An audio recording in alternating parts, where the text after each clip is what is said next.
Hello everyone, welcome back to Legal Cluster. আজি আমি prelims or jitu crash course মই আপোনালোকৰ লগত advertise দিছিলো যে আমি 1 তাৰিখৰ পৰা স্টাৰ্টিং কৰিম হে কোৰ্সটোৰ সম্পূৰ্ণ ডিটেইলছ লৈ হাজিৰ এই ভিডিওটো অকনমানো স্কিপ নকৰাকৈ চাব কাৰণ প্ৰিলিমছৰ বাবে আপোনালোকে কেনেকৈ তৈয়াৰী নিজক কৰিব লাগিব সেইখিনিয়ে কথা আজিৰ এই ভিডিওটোত মই কম গতিকে স্ক্ৰিনত আপোনালোকে দেখা পাইছে যে ক্ৰাশ কোৰ্স ফৰ প্ৰিলিমছত আমি কোনখিনি বস্তু বিশেষকৈ আমি মন কৰিব লাগিব বা বিশেষকৈ আমি সেইখিনি বস্তু আমি ধ্যানত ৰাখিহে প্ৰিলিমছৰ বাবে আগবাঢ়িব লাগিব সেই বস্তুখিনিয়ে হৈছে যে এই 6টা মাহে আপোনালোকক কেটামান কম্পোনেন্টস আপোনালোকে লোৱাটো উচিত প্ৰথমটো হৈছে প্ৰায়োৰিটি হৈছে যে আপোনালোকৰ এই যেটো 24 ঘণ্টা সময় সেই 24 ঘণ্টাৰ সময়ৰ ভিতৰত আপোনালোকে কিহত প্ৰায়োৰিটি দিছে আপোনালোকৰ সেই সময়খিনিত এই 24 ঘণ্টা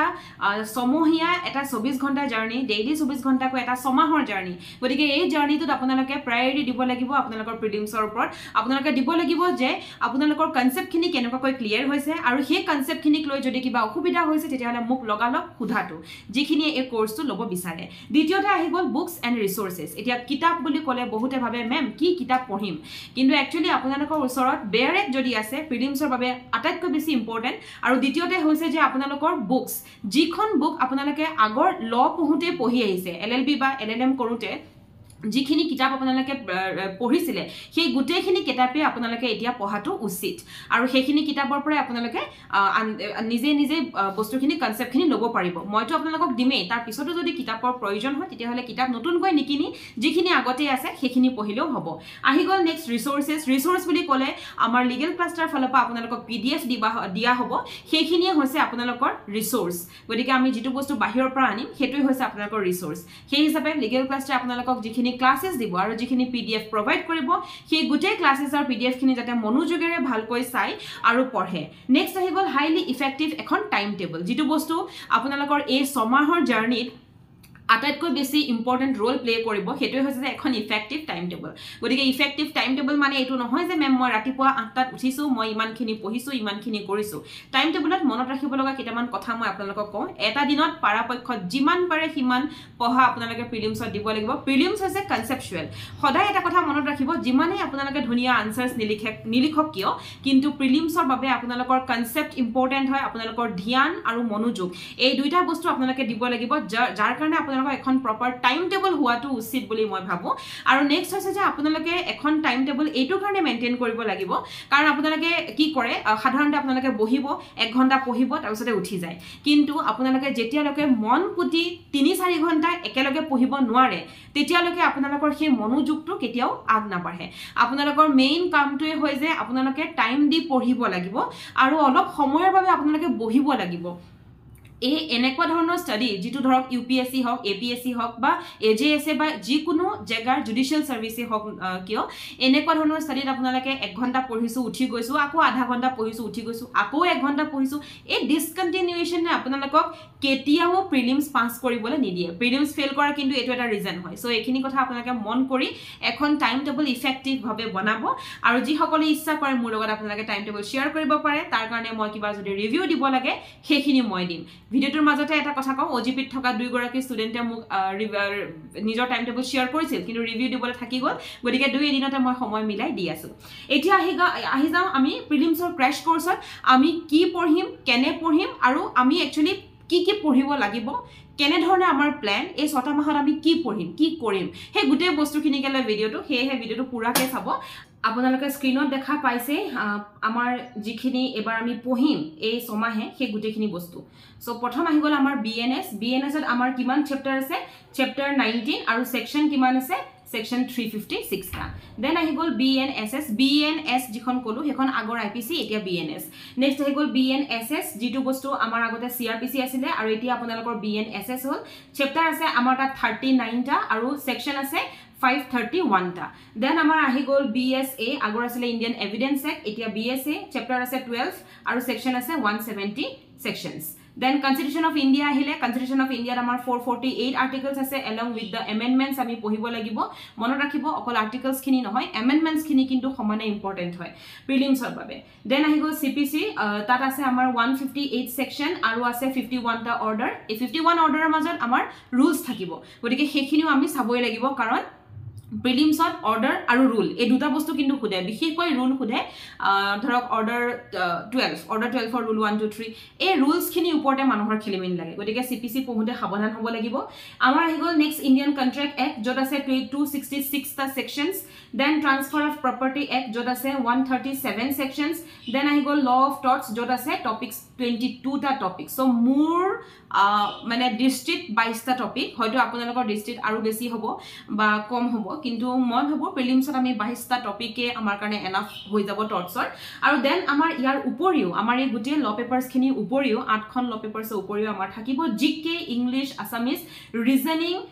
ৰিজনিংত আমাৰ লজিকেল আৰু এনালাইটিকেল দুটা বস্তুৱে থাকিব দেন এপ্টিটিউডত আমাক অকল আমি নৰ্মেল এপ্টিটিউডখিনি চালি নহব তাত আমাৰ ইনক্লুডিং আমি নিউমাৰেচিও আমি পঢ়িব অকনমান লাগিবই গতিকে এই গুটেখিনি বস্তু এই কোৰ্সটোত ইনক্লুড কৰা হ'ব এই কোৰ্সটোত এই গুটেখিনি বস্তু আপোনালোকক পঢ়োৱা হ'ব লগতে নোটছ দিয়া হ'ব য'ত প্ৰয়োজন এনেকুৱা নহয় যে প্ৰত্যেকটো বস্তুতে মই নোটছ দিম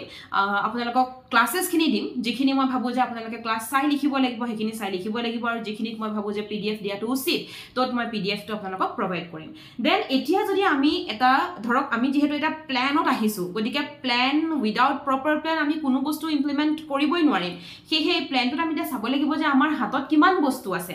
গতিকে যদি আমি সেকশনছখিনি চাও এটো হসা হয় যে প্ৰত্যেকটো সেকশন আপোনালোকক ইম্পৰ্টেন্ট নহয় কিন্তু যদি আমি জিকে কাৰেন্ট এফেয়াৰ্স তাৰ পিছতে ইংলিশ ইয়াত মই কাৰেন্ট এফেয়াৰ্সও লিখা নাই যেহেতু মই এতিয়াই কাৰেন্ট এফেয়াৰ্স স্টাৰ্ট নকৰো গতিকে লিখা নাই কিন্তু এক বছৰৰ কাৰেন্ট এফেয়াৰ্স চাব লাগিব যেটো মই আপোনালোকক প্ৰভাইড কৰিম বিফৰ প্ৰিলিমছ যি সকলে প্ৰিলিমছ ক্ৰেশ কোৰ্সত আছে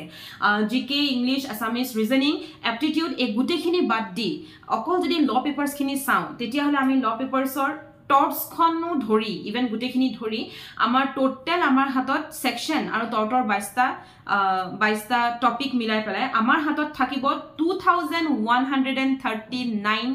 সেকশনস টোটাল সো টৰ্টৰ 22 টা চেপ্টাৰ মই 22 টা সেকশন বুলি ভাবি লৈছো সৰু বুলি ভাবি লৈছো যদিও বহুত ডাঙৰ টপিকস হয় বাট 2139 সেকশনস আমি 6টা মাহত ক্লিয়াৰ কৰিবলৈ হলে যদি আমি চাও তেতিয়া হলে পাৰ ডে আমাৰ হাতত 14টা নাইবা 15টা সেকশন পৰিব 14.26 একচুয়ালি কিন্তু আমি 14.26 কে আমি 15 বুলি ধৰো বা 14 বুলি আমি ধৰো সো 14টা সেকশন ডেইলি পঢ়িব লাগিব যাৰ বাবে আপোনালোকক সময় লাগিব কাৰণ এটা সেকশন যদি যিকোনো এক্টৰ আপুনি সেকশন 2 লৈ লওক য'ত ডেফিনেশনস বু থাকে তো আপুনি সেই সেকশনটো পঢ়োতেই দেখোন বহুত টাইম গুছি যায় রাইট যত আপোনাৰ মাৰ্ডাৰৰ সেকশন আহিব তত পঢ়োতে বহুত টাইম গুছি যাব গতিকে এনেকুৱা বহুত থাকে এতিয়া অৰ্ডাৰছবোৰ মই ইয়াত এটাকে লৈছো অৰ্ডাৰ নম্বৰ 40 ইমানখিনি ৰুলছ আছে কিন্তু আপুনি এটা অৰ্ডাৰতে যদি গোটেই দিন কটাই দিয়ে 14টা অৰ্ডাৰ হেদিনাখন কেনেকৈ পঢ়িব গতিকে এই কথাখিনি আপোনালোকে মনত ৰাখি আপোনালোকে প্ল্যানটো কৰিব লাগিব যেতিয়ালৈকে প্ৰপাৰ প্ল্যানত নাহে তেতিয়ালৈকে কিন্তু আপোনালোকে বুজি নাপায় ইউ উইল ফাইন্ড যে বহুত ইজি হয় প্ৰিলিমছ এমাহত পঢ়িলম নিজে এতিয়া দেখিছে 2000 বস্তু পঢ়াটো এমাহত পঢ়া হয় নেকি এমাহত ৰিভিজন হয় কিন্তু পঢ়া নহয় সেইটো বস্তু আপুনি খুচৰি চাব নোৱাৰে এটা যদি অৰ্ডাৰ পঢ়ে সেই অৰ্ডাৰটোত হয়তো আপোনালোকৰ গোটেই দিনটো লাগি যাব তত 14টা অৰ্ডাৰ কেনেকৈ পঢ়িব 6টা মাহত যদি 14টা ইউজ হয় পাৰ ডে তেতিয়ালে এটা মাহত পাৰ ডে কিমান ইউজ হ'ব গতিকে সেইখিনি বস্তু ভাবি এতিয়াৰ পৰা ষ্টাৰ্ট কৰিব লাগে বুলি মই ভাবো নেক্সট আমি ইয়াৰ উপৰিও কি চাব লাগিব প্ৰিভিয়াস ইয়াৰ কোৱেশ্চন পেপাৰছ আমি চাব লাগিব lots and lots of mock test যত মই আপোনালোকক লিখি দিছো সব point number 2 lots and lots of mock test আমি কৰিব লাগিব যিমান mock test কৰিব হিমান নিজৰ কনসেপ্ট ক্লিয়াৰ হ'ব দেন আহি গল এটা প্ৰপাৰ প্ল্যান এই যে প্ল্যানটো মই কলো হেতুৱে আৰু এতিয়াটো মই আৰু প্ল্যানৰ ভিতৰলে সোমাই যাম গতিকে হেখিনিও কথা পাতিম প্ৰপাৰ প্ল্যান নোহোৱাকে আপোনালোকে প্ৰিলিমছ পাস কৰিব নোৱাৰে প্ৰিলিমছ ফেল কৰাৰ ৰিজন এটোৱে হৈ থাকে সদায় সো এতিয়া 6টা মাহৰ যেটো ক্ৰ্যাশ কোৰ্স আমাৰ ফৰ প্ৰিলিমছ হেতুৰ ওপৰত আমি কথা পাতো আমি এতিয়া আহি গলো প্ৰথম মাহ আমি সোমাই গলো আগষ্ট সো আগষ্টত আমি কি পঢ়িম আগষ্টত আমাৰ আমি পঢ়িম ল অফ টৰ্টছ মানে লিগেল ক্লাষ্টাৰ ফালৰ পৰা আপোনালোকক পঢ়ুৱা হ'ব ল অফ টৰ্টছ দেন আপোনালোকক কনস্টিটিউশন অফ ইণ্ডিয়া এবোৰ অকল প্ৰিলিমছৰ কাৰণে নট ফৰ মেইনছ বিকজ এটো প্ৰিলিমছৰ ক্ৰ্যাশ কোৰ্স হয় দেন আপোনালোকক ৰিজনিং ষ্টাৰ্ট কৰা হ'ব আৰু জিকে আপোনালোকক ষ্টাৰ্ট কৰা হ'ব জিকে 6টা মাহতে থাকিব ৰিজনিং ছটা মাহত থাকিব কাৰণ এইখিনি বস্তু ইম্পৰ্টেণ্ট হয় দেন ছেপ্টেম্বৰত আমি ষ্টাৰ্ট কৰিম BNS সো BNS ষ্টাৰ্ট কৰাৰ লগে লগে আপোনালোকৰ প্ৰিলিমছৰ বাবে ষ্টাৰ্ট হ'ব অসমীয়া যিসকল OGPত আছে তেওঁলোকৰ ইংলিছ অসমীয়া চলি আছে আৰু তেওঁলোকে যাৰ চলা নাই তেওঁলোকৰ আগষ্টৰ পৰা চলিবই সেইটো আমাৰ মেইনছৰ কিন্তু দেই OGPত থকা সকলে সেইটো মেইনছৰ কাৰণে পঢ়ি আছে এইটো প্ৰিলিমছ কোৰ্স সো এইটোত আপোনালোকে প্ৰিলিমছৰ বাবে ইংলিছ আৰু অসমীয়া পঢ়িব লাগিব দেন আমাৰ আহি গ'ল GK আৰু ৰিজনিং এণ্ড এপ্টিটিউড তাৰ মানে ইয়াত প্ৰথম আমি আগষ্টত দুখনকৈ ল পেপাৰ লৈছিলো constitution of India and law of torts এতিয়া আমি এটুত সেপ্টেম্বৰ মাহত অকল BNS খন লৈছো কিয় কাৰণ এখন নতুন পেপাৰ হয় গতিকে আপোনালোকে বহুত ভালকৈ পঢ়িব লাগিব আৰু মই আপোনালোকক বহুত খুটিনাটি মাৰি পঢ়াব লাগিব দেন আহি গ'ল আমাৰ অক্টোবৰ মাহত BNSS তাতো মই এখনেই ল পেপাৰ লৈছো আৰু লগতে English Assamese GK reasoning aptitude থাকিব দেন আমাৰ আহি গ'ল BSA তাত মই দুখন পেপাৰ লৈছো কাৰণ BSA খন তিনেই সৰু এক্ট হয় তাত 179 নে সামথিং সেকশনছ আছে সো বহুত সৰু এক্ট হেহে তাৰ লগত আমি এখন ডাঙৰ এক্ট উঠাই লৈছো আৰু হেখন আছে CPC এ সময় ল'ব কিন্তু চিন্তা কৰিব নালাগে প্ৰিলিমছত CPC কোৱেশ্চন থাকি নহাকৈ মই আপোনালোকক পঢ়াই দিম গতিকে তাৰ লগত থাকিব ইংলিছ অসমীয়া এইটো মাহত মই আৰু লগতে GK and reasoning and aptitude আৰু এইটো হ'ব নৱেম্বৰ মাহ দেন ডিসেম্বৰত আপোনালোকৰ আহি গ'ল Indian contract act transfer of property English Assamese GK reasoning and aptitude এইখিনি হৈছে ডিসেম্বৰলৈকে 5টা মাহ এতিয়া আহি গ'ল 6 মান্থ হয় সো 6 নম্বৰ মাহটো আমি জানুৱাৰী 5 তাৰিখ 12 তাৰিখ 19 তাৰিখ আৰু 26 তাৰিখ ওকে এই যি মই 4টা ডেট দিছো এই 4টা ডেটতে এই গুটেইখিনি মানে এক্স্যাক্টলি প্ৰিলিমছৰ যিখন পেপাৰ হয় হে তেনেকে তাৰ মানে গুটে ল পেপাৰছ ইংলিছ অসমীয়া সব মিক্স কৰি আপোনালোকক এই প্ৰত্যেকটো সপ্তাহত এই 4টা ডেটত আপোনালোকৰ পৰীক্ষা লোৱা হ'ব আৰু সেই পৰীক্ষাত আপোনালোকে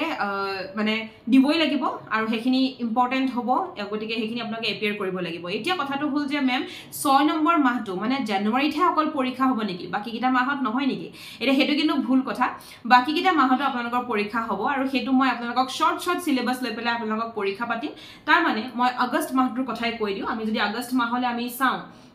ওকে আমাৰ হাতত আছে law of torts constitution of India reasoning and aptitude আৰু GK সো আপোনালোকক মই সপ্তাহত হক বা 10 দিন বা 15 দিনে হক most probably 15 দিনৰ কৰিম সাগে সো হেতু মই আপডেট কৰিম আপোনালোকক গ্ৰুপত তো হেতু মতে আপোনালোকক এখন প্ৰপাৰ সিলেবাস দিয়া হ'ব যে এই 15 দিনত ল অফ টৰ্টছৰ এইখিনি আহিব কনস্টিটিউশন এইখিনি আহিব ৰিজনিং এণ্ড এপ্টিটিউড এইখিনি আহিব বা GK এইখিনি আহিব বা যে এই 15 দিন আমি ল অফ টৰ্টছ পঢ়িম এই 15 দিন আমি কনস্টিটিউশন পঢ়িম হেতু বেসড অন দা পেপাৰ কিন্তু মই আপোনালোকক কৈ দিয়া নাই কোনটো হ'ব so based on the paper মই ভালকৈ ভাবি আপোনালোকক হেতু জনাম পিছত এতিয়া তেনেকে লৈ আমি যদি পৰীক্ষা পাতো মানে 15 ডেজ বা 10 ডেজৰ ভিতৰত যদি আমি পৰীক্ষা পাতো শৰ্ট সিলেবাস লৈ পেলাই তেতিয়া আপোনালোকৰ বস্তুখিনি বেছি ক্লিয়াৰ হ'ব আৰু তেনেকে আপোনালোকে আগষ্ট মাহৰ পৰা আপোনালোকে প্ৰিলিমছৰ মক টেষ্ট দিয়া ষ্টাৰ্ট কৰিব লাগিব আৰু তাৰ পিছত আপোনালোকে লাহে লাহে কৰি যেতিয়া গুটে কোৰ্সটো ডিসেম্বৰত খতম হ'ব তেতিয়া জানুৱাৰীত আপোনালোকে 4টা ডেটত সম্পূৰ্ণ সিলেবাস গুটে প্ৰিলিমছৰ বাবে যিমানখিনি আজি আগষ্টৰ পৰা ডিসেম্বৰলৈকে পঢ়িলে হে গুটেখিনি আপোনালোকে পৰীক্ষা 4টা পৰীক্ষাত আমি শেষ কৰিম 4টা ডেটত আমি শেষ কৰিম গতিকে তাতো প্ৰপাৰ সিলেবাস থাকিব এনেকুৱা নহয় যে গুটেখিনি লৈ লম সো তাতো মই প্ৰপাৰ সিলেবাসত ভাগ কৰি দিম বাৰু আৰু লাষ্টৰ পৰীক্ষাটো মই গুটেখিনি বস্তুক লৈ পেলাই পাতিম সো আমি তেনেকে এখন পঢ়ি পেলাই আমি শেষ কৰিব লাগিব এতিয়া আহি গ'ল যে আপোনালোকৰ এই যিখিনি আপোনালোকে দেখিলে এইখিনি পিছতো কিছুমান বস্তু ক'ব লগা আছে যেটো বস্তু মই নোট বুলি লিখিছো this is only a sample plan and can be modified accordingly by the management এটো চেঞ্জ কৰিব পাৰে okay and this plan will require at least 6 to 8 hours of dedicated preparation hours বৰ্তমান আপোনালোকে at least 6 ঘণ্টা সময় দিব লাগিব 6 পৰা 8 ঘণ্টা সময় দিব লাগিব তেতিয়াহে প্ৰিলিমছৰ বাবে আপোনালোকে ৰেডি হ'ব পাৰিব আৰু যদি হেকোনো সময় মিলাব নোৱাৰে তেতিয়ালে কিন্তু দিগদাৰ আছে কাৰণ প্ৰিলিমছ আমি এবাৰ ষ্টাৰ্ট কৰা মাত্ৰ আমাৰ গাড়ী আকৌ নৰখে মেম পিছত পৰীক্ষা দিম বা পেন্ডিং থৈ দিছো হেতু নহব আপোনালোকে যেতিয়া গাড়ীখন ষ্টাৰ্ট কৰিবই গতিকে সেই গাড়ীখন একেটা স্পিডত যাব টিল ডিসেম্বৰত হি ৰখিব আৰু জানুৱাৰীত হি নিজৰ সাৰ্ভিসিং দিব যে কেনেকুৱা তাৰ ৰিপৰ্টছ হেখিনি হি জানুৱাৰীত আমাক কমপ্লিটলি দিব যদিও মাজে মাজে আমি পৰীক্ষা পাতি আছো প্ৰত্যেক মাহতে তথাপিও জানুৱাৰীত আপোনালোকে গুটেখিনি পঢ়ি কেনেকে দিয়ে হেতু বস্তু কিন্তু আপোনালোকৰ বাবে ইম্পৰ্টেন্ট হ'ব সো এইখিনি আছিল আজিৰ ভিডিওটোত বহুত সৰু কাৰণ মই আপোনালোকক অকল এইখিনি কথা ক'বলৈকে মই আজি আহিলো আৰু যিসকলে already admission loise. Thank you so much for this. And yes, prelims or karone apnaloke preparation start kori diatu bahut important. Aru prelims or babe preparation start kora agot ekhon bohi apnaloke kini thok karon nijor important nije mock test dibo lagibo aru parapokhon ma pdfs dim hekini print out koribo logote videos bur sabo mur jot moi apnalokok link dim aru apnaloke videos recorded videos hobo obviously starting kora nai pohwar poham gotike 1 tarikhor pora ami start korim he he moi hokoloke koisu je ji hokole prelims or crash course ot ahibo bisarise ba ahise already he hokole kintu prothom dina khonor pore monojog di pohibo lagibo aru prelims or babe haju hobo lagibo karon hothat prelims pati dile apnaloke ki koribo hei bostutur eta question mark thake gotike jodi ami 80% ami ready hoy jao tetia hole prelims or notification dia pisot ami ekekhini bostuke akor revise dubar koi koribo parim aru tetia ami dekhim je prelims or ami pass korisu ba jekhini bostu thaki jay hekhiniও আমি তাত cover up কৰিব পাৰিম যিমানে পঢ়ে আপুনি লয়ে হক বেলেগ পেপাৰে হক বস্তু থাকি যাবই ইনফ্যাক্ট পঢ়ুৱাৰ টিচাৰও থাকি যায় আৰু ষ্টুডেন্টও থাকি যায় এভৰিথিং কেতিয়াও কভাৰ নহয় কিন্তু যেতিয়া আমি বাৰে পতি বস্তুটো পঢ়িম প্ৰথমবাৰ পঢ়িলো আকৌ ৰিভিজন মৰাত পঢ়িলো তেতিয়া আমি গম পাম যে এইটো বস্তু থাকি গৈছে এতিয়া এইটো বস্তু অকনমান চাই লওঁ গতিকে তেনে ধৰণৰ হয় এটা ৰোল সেইবাবে মই ভাবো যে প্ৰিলিমছত যি সকলে crash course to join koribo bisare he hokole kintu prothom dina khonor pray with full concentration পঢ়িব লাগিব আৰু আপোনালোক সকলোৱে জানে মই কিন্তু অকনমান এইবোৰ ক্ষেত্ৰত ষ্ট্ৰিক হয় আজি ভিডিওটো ইমানে নেক্সট ভিডিওত আকৌ লগ পাই আছো নমস্কাৰ